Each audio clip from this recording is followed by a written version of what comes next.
ဒီယူနီဆိုင်ဆိုတဲ့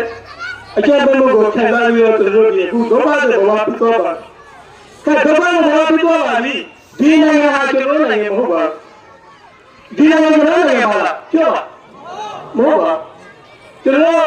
ဆုံးရှုံးသွားတဲ့လူပေါင်းနော်လူအခွင့်အရေးကိုပြန်ရသွားတဲ့ဘယ်လိုလုပ်ရမလဲကျွန်တော်ပြောပါ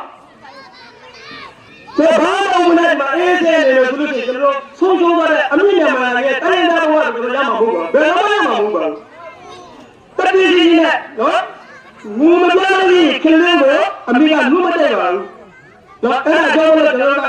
ရဝတတိနဲ့မြန်မာနိုင်ငံရဲ့ကျွန်တော်တို့ဆုံးရှုံးသွားတဲ့နော်ဆုံးရှုံးသွားတဲ့လူအပွားရဲ့လူပြန်လည်ရရှိရတဲ့အတွက်ရှင်းရှင်းလင်းလင်းနဲ့ဝမ်းမဆူတဲ့စကလုံး